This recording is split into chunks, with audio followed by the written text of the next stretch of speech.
Being a parent of a child struggling with their mental health can feel overwhelming.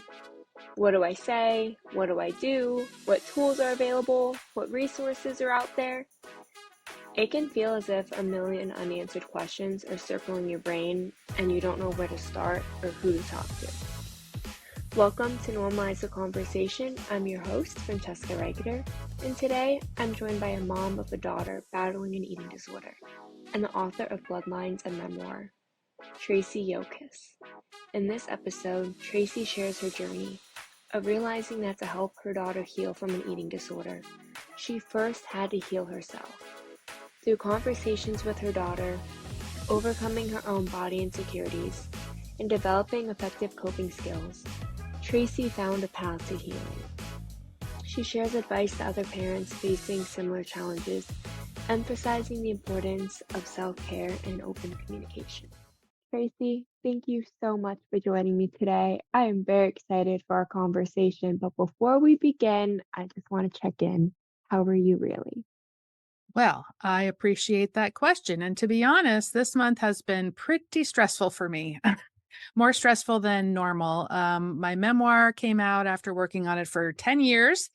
Wow. So it was kind of a big deal. And it's just a lot of work getting a book into the world and trying to, get people interested in it and work on it and get the word out and all the things. So it's been a month where I've definitely had to kind of increase my, increase my self-care. Congratulations. That is amazing. 10 years in the making. Oh my goodness. I'm so Yeah, excited for you. Tell us a thank you. little bit more about your memoir. Thank you. It is about the journey. Predominantly, the main storyline is the journey we went on when my daughter was a teenager and was diagnosed with an eating disorder and severe depression. But also, intercut with that are scenes from my childhood that I hope kind of will help people understand that, you know, we can do our absolute best as parents and love our children, and we can still have old patterns and habits that were handed down to us in terms of our parenting that just don't help. And so, kind of accepting that and understanding those patterns and working on them is one of the best things we can do to help our kids through their journey, because we really can't control someone else's illness, but we can control our reactions to it. Absolutely. And that is such an important conversation to have. I mean, my parents, I can say for my mom specifically, I was diagnosed with an eating disorder with anorexia. I think I was 17, about to turn 18 in college. And looking back on it, my mom had no idea what to do. I was afraid to talk to her about it. I remember the day I was at the infirmary because I wasn't feeling well, and they ran blood work, and they were like, "You look very thin. Tell me about what you're eating. Tell me about your workout routine. Tell me about how you feel." And they were like, "We're gonna monitor your blood work every 3 weeks. Your kidneys are starting to shut down." I was losing color and patches on my skin, and they had me meet with a nutritionist once a week. They were monitoring with my dining hall pass that I was going in and making sure I was going in 3 times a day. And I'm very grateful the school did that, but I didn't talk to my mom about it until years later because I was so afraid. Growing up, I struggled a little bit with my body image, and looking back at it, she also really struggled, and she would tell me comments that maybe my grandmother would make to her other people, and she would then project some of that onto me. So if I was eating maybe a second serving of a sandwich. I was eating a second sandwich. She would start to panic a little bit because I needed to be small enough to be a flyer, was a competitive cheerleader. And the messages that were told to her, she was repeating back to me. So then when I got into that position, I was like, I'm afraid to reach out. She doesn't know what to say. And it was a really difficult journey for both of us to navigate. Well, exactly. Thank you for sharing that. It mirrors, not exactly, but very closely some things that my daughter and I experience too, which is, again, talking about the patterns that get handed down. I have a very complicated, my mother has now passed away. And in fact, her unexpected death was a trigger for one of them, for my daughter's illness. And I have a very complicated relationship with my own body, my weight, body image, and culturally. I mean, we're just up against it, and there's no easy answers for that. So I was terrified when I had my daughter that she would end up having the same relationship with her body, and that we would have the same relationship, meaning not be that close because I wasn't that close with my mother as I grew up. And I did not know what to do about that. I certainly didn't talk to my mother about it because I kind of recognized that a lot of the unhealthy patterns came from there. So I did what I think a lot of people do, which is try to do the opposite of what was done to me. So that meant trying to not talk about my daughter's body, not talk about food, not whatever. But I think that's still an unconscious choice. And we can end up repeating the dynamic because we're just in our mind doing something opposite, which may seem hard to understand, but the opposite can also end up having the same kind of energetic effect. And the only way that we were quote unquote lucky with my daughter's illness is that she was 13, so she was much younger than you were. And she was living at home and in our sight all the time. So when her eating patterns changed, what they changed very abruptly, we were quite aware of it and got her into therapy quickly. Um, but yeah, I mean, we didn't know how to talk about it. So she was in therapy. I immediately got into therapy, and our journey sort of devolved actually from there. So there's a lot more, to that story. But just to back up what you're saying, I think this is why conversations like this are so important because people don't know. Because generations, my generation, generations older than me, and even one or two after me, that don't have good role models about this stuff. And we don't know what to say. And we're afraid of making things worse. Yeah, that fear of making things worse is something that my parents really struggled with because they reacted out of fear because they loved me so much. So it was, "Why are you doing this?" And I was in the psych ward, "What's wrong with you? I can't believe you would try to hurt yourself." And it was just a place of fear. They were scared and they didn't know what to say. And then they kind of just didn't want to talk about it and brushed it all under the rug. And we're just going to move on from it. And it wasn't intentional to just minimize it or diminish what I was going through. It was, I don't know what to say. I'm afraid. So let's just pretend like it didn't happen so that we can all move forward. And I'm looking back, I really am curious to my parents what that experience was like emotionally for them. So, as a mother, what was that experience like for you watching your daughter start to struggle? Well, it's devastating. I will say, echoing again everything you just said about we did not, we really didn't brush it under the rug because it was so in our face. I mean, our entire lives kind of flipped on a dime. So one day like life was normal and then the next day life was pretty much chaos and it was almost that fast.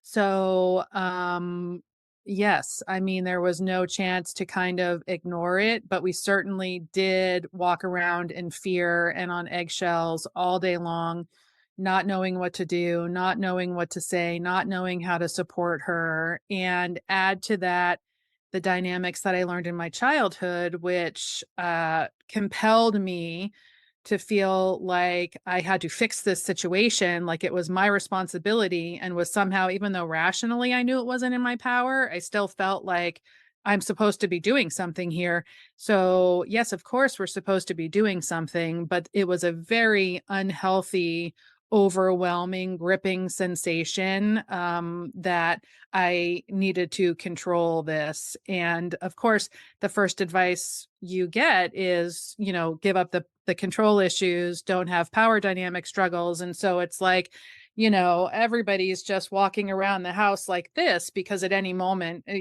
all kinds of things could go awry. And similarly, with our daughter, she did begin self harming. So there was disordered eating, there was severe depression, which led to self harm. And so it was an escalating of behaviors on her end, which uh, so trying to say this carefully, I do not feel like that was my fault or it was my husband's fault because I don't look at illness as anyone's fault. But I do want to say that because we had such difficulty with our own reactions, um, I think that didn't help the situation at all is what I'm trying to say. We did not have good coping mechanisms. I had no routine of self-care, and in fact didn't feel like I was entitled to engage in self-care while my daughter was sick. We just didn't know how to take care of ourselves.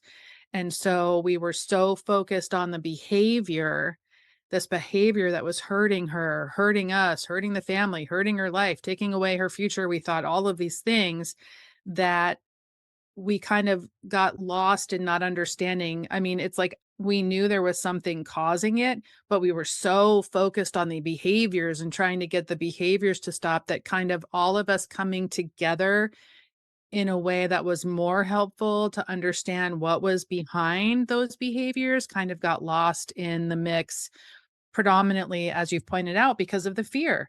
And, fear is normal. Let me just say, of course, it's a normal reaction when your child stops eating, when their behaviors are threatening their life, when they're saying they wish they had never been alive, things like this. Fear is completely normal reaction. But it also, as we know, doesn't help us get to where we need to be to support ourselves or the people that we love.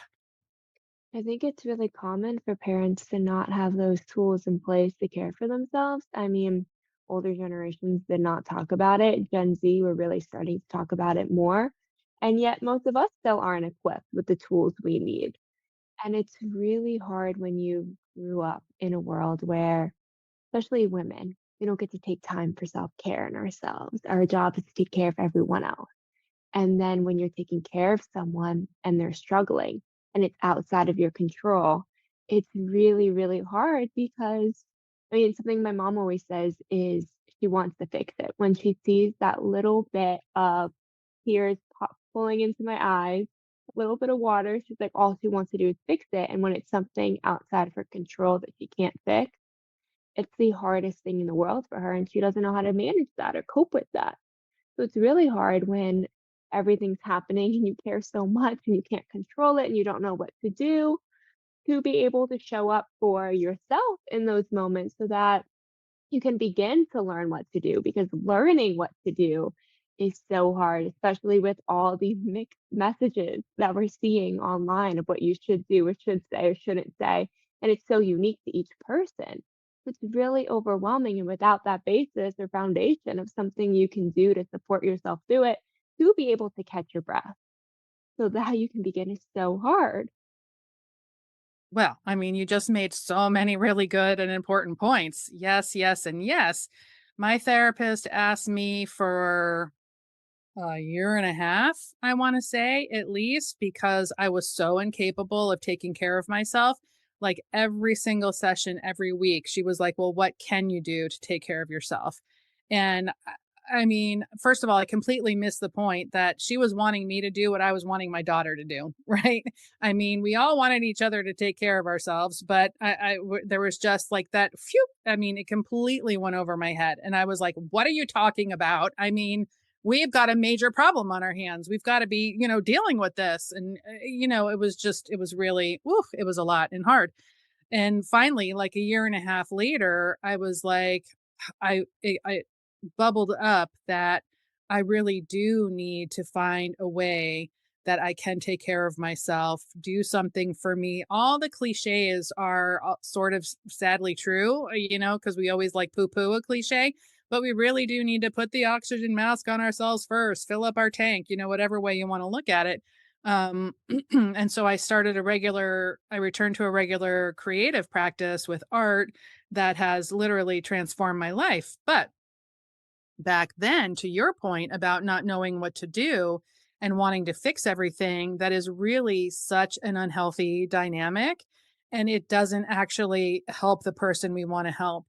So, one of the first things I did have to learn how to do was regulate my nervous system so that when my daughter was dysregulated, I could at least stay more calm and not fly off the handle myself, like, oh my God, all the things, and be just a calm energy and not try to fix anything, be able to witness her pain without taking it on myself, without jumping in to fix it.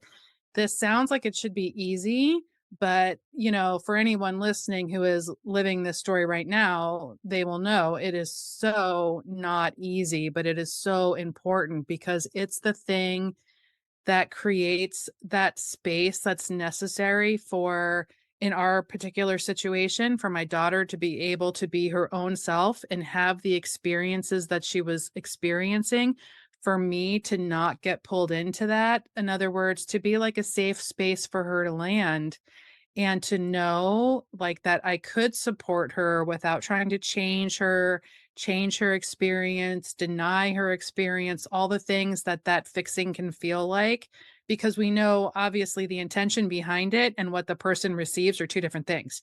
So our parental intention, of course, is to help and to care and whatever, but that's not what the other person receives when we're out of control and we're trying to fix it and we can't stay calm and we can't talk about anything or we deny it or, all these things that are habituated patterns that we probably learned a really long time ago.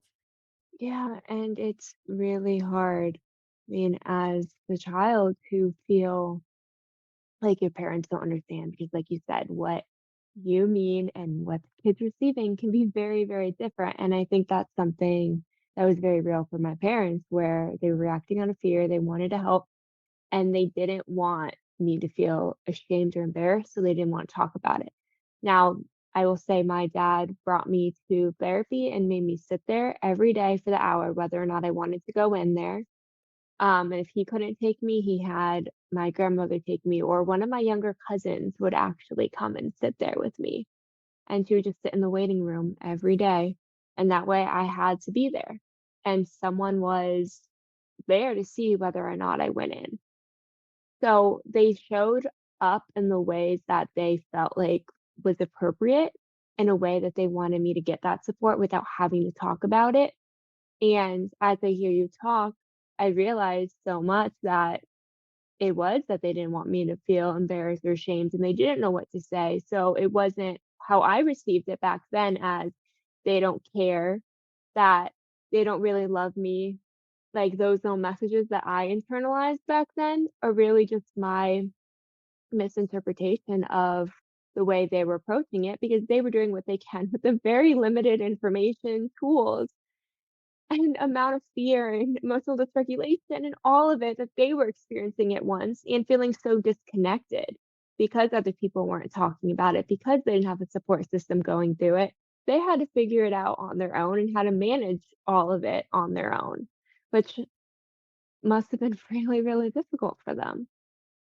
Yeah, and I appreciate you saying that because I think that's something that comes with age is more insight. I mean, my daughter is now 25 years old and so we have been able she's read my book of course and supports. I wouldn't talk about it if I didn't have her support, but I mean, we've been able to have a completely different sort of dialogue now that she's older than we had then. And exactly, I mean, we're all filtering things through, our life experiences, through how we learned, all the things. And then when you add illness into the mix on top of everything, that's why it's so important to get professional help because of course we don't know what to do. I mean, how could we know what to do? So, we have to have reasonable expectations for our own selves and a word about silence is many of us learned to not talk about things in a variety of ways when we were young for whatever reason. And silence, well, we know it can kill, first of all. So that's why these conversations are so important. But it can be one of the hardest habits to break is not talking about things. So if anyone's listening who is having trouble with that, I just want to validate when you've spent your whole life in a variety of ways getting the message that we're not to talk about things, we don't talk about those sort of things, or not even that's not even said because the conversation isn't even had that much. It's very, very difficult pattern, and it can feel breaking all of these patterns can feel like mini deaths. That sounds dramatic, but it's so hard. And discomfort is something we don't talk about enough when it comes to healing because we're like, oh, I'm going to heal and I'm not going to be uncomfortable anymore. Hmm, maybe. but, it kind of takes a little while, like a long time maybe to get to that point. We've been on this part of the journey with my daughter for 12 years, and first time I got into therapy I was 30, so that's 25 years ago. We just have to have, I think, a more realistic expectation about a healing journey, but understanding as soon as you get a glimpse of what's on the other side, the liberation and the freedom and the joy and the compassion for yourself and other people, the empathy that's on the other side of that journey, you won't want to turn back because you will understand finally what everybody's talking about with all this blah, blah, blah, healing, blah, blah, blah, toolkits, blah, blah, blah. I mean, it sounds like blah, blah, blah until you actually start to reap the benefit of it in your relationship with the people that you care about most and yourself. Yeah, absolutely. And that realistic expectation of the healing journey is so important. I know for me, a big thing was learning to be comfortable with the discomfort, learning that it was going to be uncomfortable almost every single day because I was completely changing all of my behaviors. I was changing my thought processes.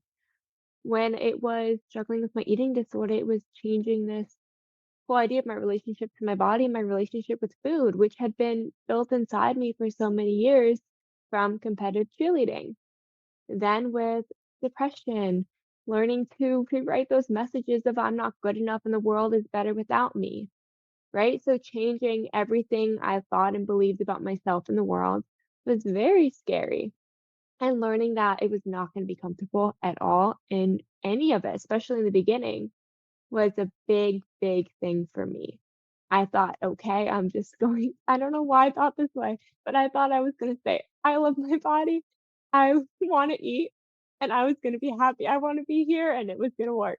And when I snapped my fingers, it did not happen. Instead, it was I mean, I remember my mom took me to IHOP and made me eat chocolate chip pancakes. Was not the best way to approach it, but she was like, "Eat." And that was really uncomfortable for me to sit there and eat. First of all, I had not been eating carbs at all. I thought I couldn't have any carbs. And now suddenly there's a stack of pancakes in front of me, they're chocolate chip, and there's a bunch of people in the restaurant, right? So it was learning everything, building that relationship, every single aspect of it was uncomfortable. Some days it still is. I've gotten a lot more comfortable with the whole discomfort of it and started to accept more and more of the scary moments and the difficulties of it. But it's very uncomfortable. And there are so many moments of setbacks where you're like, I had, I want to say a couple months ago, where not even a couple months ago, maybe like, no, a couple months ago was March, where I had a day where I didn't eat anything at all. I was like, I hate my body, I hate the way I look. And I did not eat anything at all. And I felt so sick for days. I was eating maybe once a day a small salad. And I had to catch that and tell myself that it was okay that that happened again, but I caught it and now I can start making changes again without putting all that guilt on myself because that was really difficult. And then I hated myself. And then it's a really difficult process and it's not supposed to be easy. And just because it isn't easy doesn't mean you're not making progress. I feel like that Well, was so important. exactly. It's a vicious cycle. I mean, I think what you're describing is the cycle that many of us get stuck in. It just might be with different circumstances. Like maybe I'm going to eat all day long, instead of not eat all day long because I'm stuck in a shame cycle or I'm stuck in my ruminating thoughts and I'm beating myself up and I'm completely in it. So I'm not conscious to necessarily what's happening. And to your point, it can take, days or weeks, or it doesn't take me that long anymore, but you can get stuck in that cycle for quite a while. And I sometimes think of shame inside us like an actual entity because it wants to live, right? I mean, like it wants to stay alive in there. It thinks it's serving a purpose. And all of these things really are designed, even though it sounds a little wacky, but they're coping mechanisms. They're designed, they come from a desire to protect us. It just doesn't end up turning out that way. So fighting that as is what we do when we don't know how to do anything different, actually entrenches the vicious cycle even further. And so, yes, becoming more conscious, first of all, that it's happening, becoming more compassionate with ourselves, more understanding, soothing ourselves, regardless of how long we did whatever we did, whatever. I mean, it does, that's why it takes a while, because there's kind of a lot of moving parts to it, and, they're old business. That these can be patterns that actually came from beyond our parents, we're going back, like, to previous generations, and so there can be a lot to unravel. Um, but simply acknowledging, in whatever way works for you, like, softness, tenderness, empathy toward our own selves can make such a difference, because it's not the thing that we've done for forever. Yes, that empathy for ourselves, creating that compassion. I know, first of all, that was really hard for me because I was living in a mindset of hating myself. And I know from my parents, conversations we've had since, it was really hard for them because they wanted to blame themselves. And when they started seeking ways to get me treatment and support and finding the right therapy, they had me in neurofeedback therapy 4 days a week and then psychotherapy once a week, and finding the right modality. And when something didn't work or something did work or the wrong therapist, they felt so guilty every single time. They didn't really have that compassion and grace with themselves of, "We're figuring this system out on our own," because it's not an easy system to navigate. There's a lot of broken pieces of the system, and you just don't know what questions to ask until you're in it, until you see, "Oh, this was a question I could have asked. Now I know better. Now I know there's different modalities." Because when someone's never talked about therapy, never gone to therapy, how are they supposed to know that there's different modalities that might work better with different mental health conditions, and it might work better with different symptoms or just with the person, their personality in general? So going through it, I they didn't have that compassion. I didn't have that compassion, and it made for a lot of tension within ourselves and with each other. Well, exactly. I mean, really, and how can it not?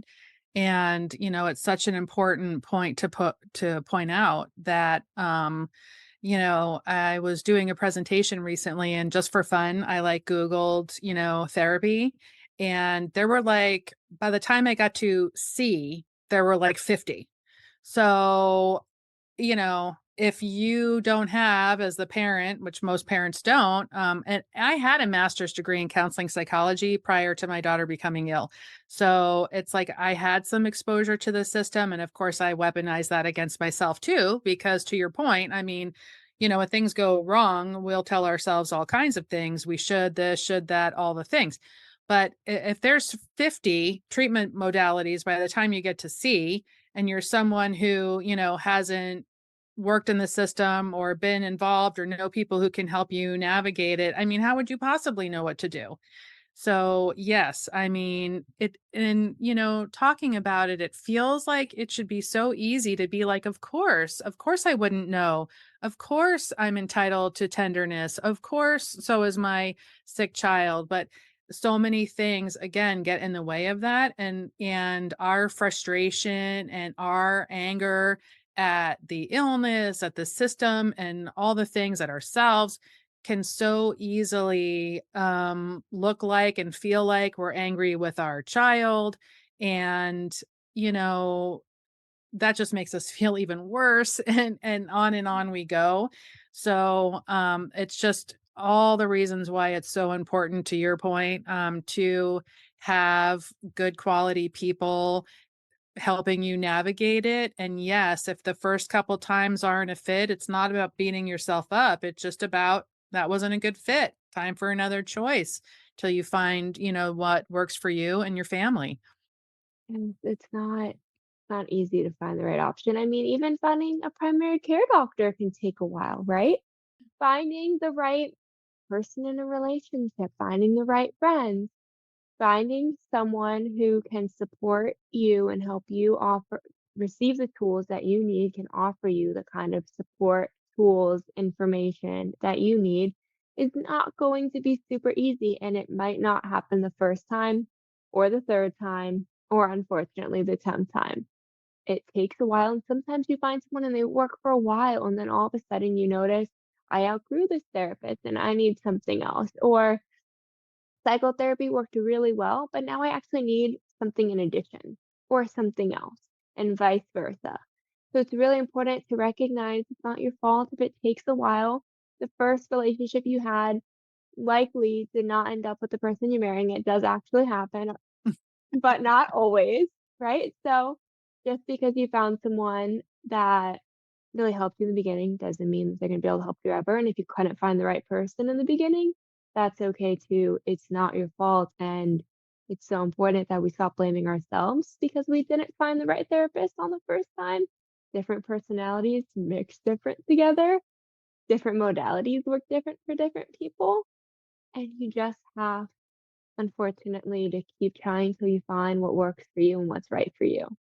100%, 100%. And I just like to say that I think a lot of parents fall into a trap that we fell into also, which is even though rationally, I think I said this already, we know we can't control somebody else's illness, that's actually still what we want. And so part of why parents will bristle against some treatment is because they're just focused on like, we've got to solve this problem. Like, if you're into the lingo, like our kids become the identified patient, which I don't really like because the whole family is in the mix. Like illness is impacting everybody, but it can be like, I don't want to talk about myself. I don't want to talk about this stuff. I just want to get this problem, solved. I want, because of course we want our children to be healthy, all that stuff. But also there's a level of, because of the fear, because of the anger, because of all the emotions that can come up, it's like we're going to look outward to get the situation taken care of. And really, again, all we can control is ourselves.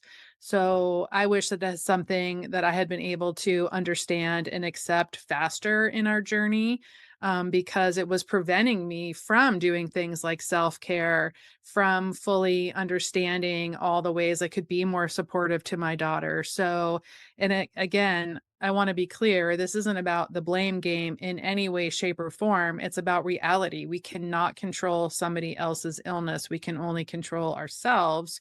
So, how can we be open? How can we be receptive to hearing and doing the things that we might have to shift or change, like even communication patterns?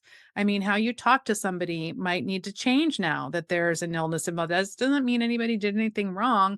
It's just the fact of the matter. So, working on being open to that can be actually also a really hard part of the process. Yes. Oh, I love what you brought about communication because that was a really tough one. It took me about, I'd say about a year. And I created me and my parents, I created a worksheet for my parents with what to say. I'm like, these are validation statements, these are understanding statements, these are non-judgmental open-ended questions. Here's example follow-up. I'm like, this is the order you can use it in. Here you go, follow the script. Because I knew they didn't know what to say, and I knew I needed to talk to them, and it wasn't gonna go well if they didn't have some kinda guide in front of them of what I was expecting. They didn't know what to say. I knew what I wanted, and if that they didn't know what I wanted and couldn't read my mind, it was not neither one of us were gonna come out of that conversation feeling really great. So I wrote a guide, and that's how we started having conversations and changing the communication patterns in the beginning. But it wouldn't have been something that any of us thought of until we realized for a year it wasn't working. We didn't wanna talk about it, then I tried to Right. talk about it, they were reacting out of fear and love, and it just we weren't getting anywhere. But it's so important that we begin to make changes where we can with what we can control. Can't control everything. I know my parents would love, love nothing more than to be able to control that those painful moments and get rid of them and take them away and make them happier and better.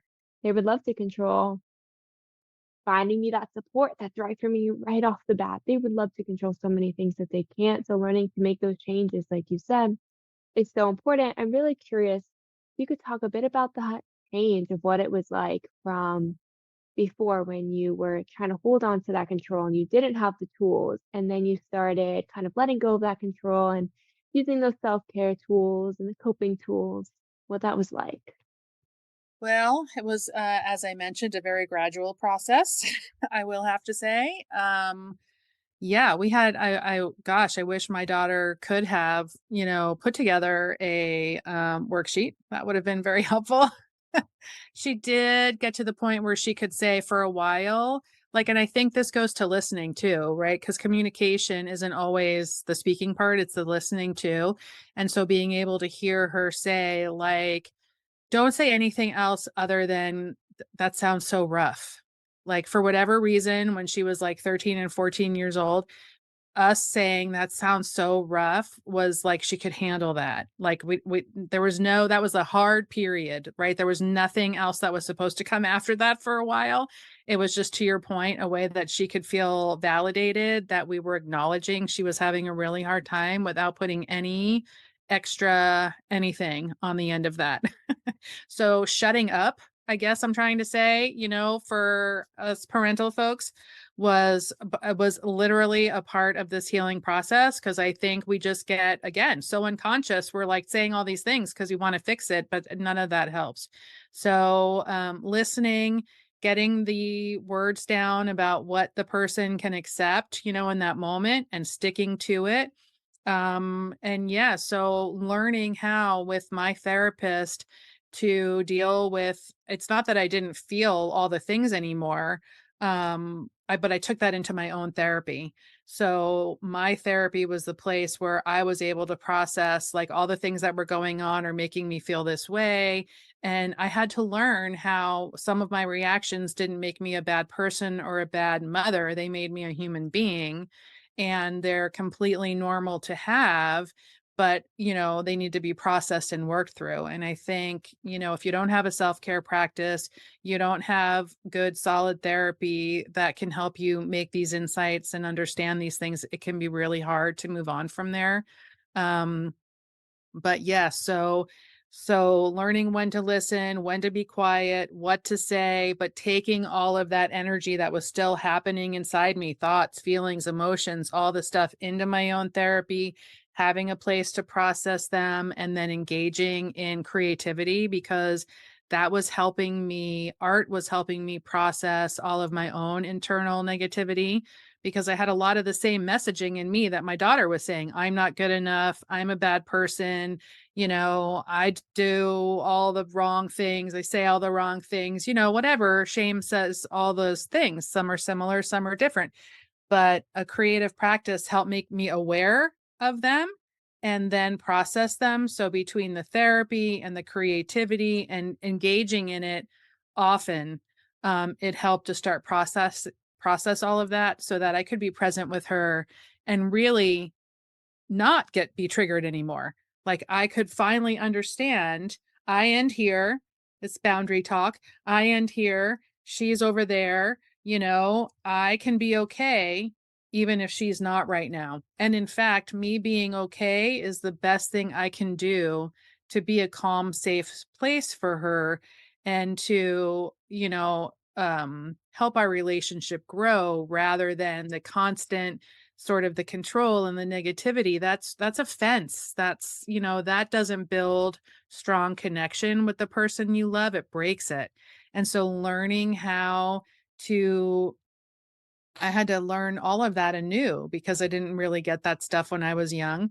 And I had to learn how to make a more secure relationship with my daughter through a lot of trial and effort, and error, I guess I wanted to say, but also, again, coming back to that place of compassion for myself, because this is completely normal, especially in light of what we don't get, when we're young, that we need. Like, this is all learning. And so offering myself the grace to know, but being able to acknowledge improvement when I saw it, and like, yeah, okay, it's working now. We're doing better. And all the things really went a long way.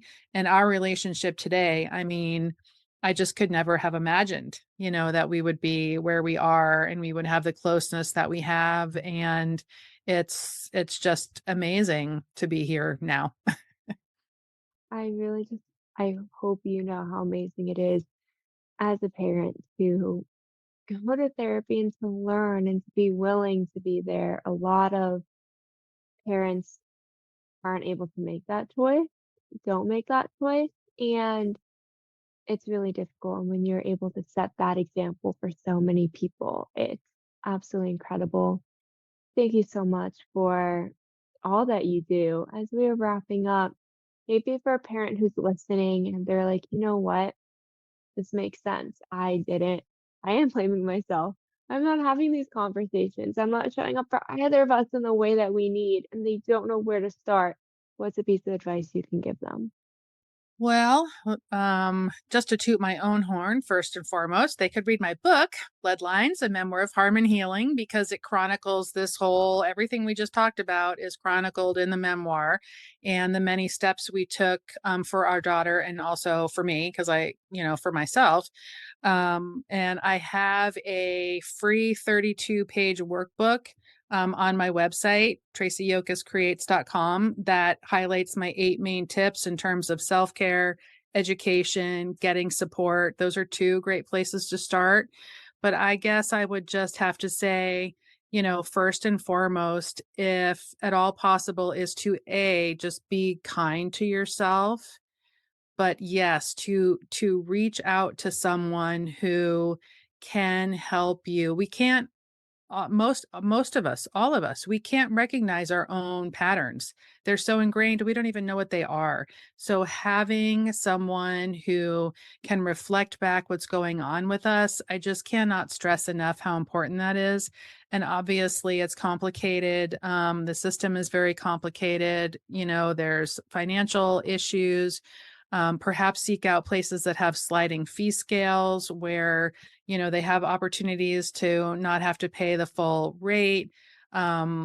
Or just start with a book so you can, and some journal writing. I did a lot of journal writing so you can start to identify things that you're thinking and feeling, and maybe that will be your next step. But yeah, not going it alone. I guess my answer to this is just not trying to go it alone, because there's no reason why you should have to know all this stuff. And having someone who's been in your corner, me or someone else, a therapist, who can just walk beside you so that you're not alone and that there is hope, can be a huge benefit in so many ways. And I should throw out NAMI, National Alliance on Mental Illness, because there's affiliates all over the country, and they have a class called Family to Family, which provides a ton of information. And even more than that, it's almost like a support group, and it's completely free. So there are resources. The first step is to just reach out. Thank you so much for listening to Normalize the Conversation. Don't forget to subscribe, rate, and review. This podcast is an initiative of Inspiring My Generation, focusing on normalizing the conversation, bringing education and awareness to the forefront, and amplifying global voices to spark change and hope. Inspiring My Generation is a 501c3 nonprofit organization on a mission towards suicide prevention through awareness, conversation, education, and support. Connect with us on Instagram at Inspiring My Generation and visit our website inspiringmygeneration.org to learn more about our work and how you can make a difference.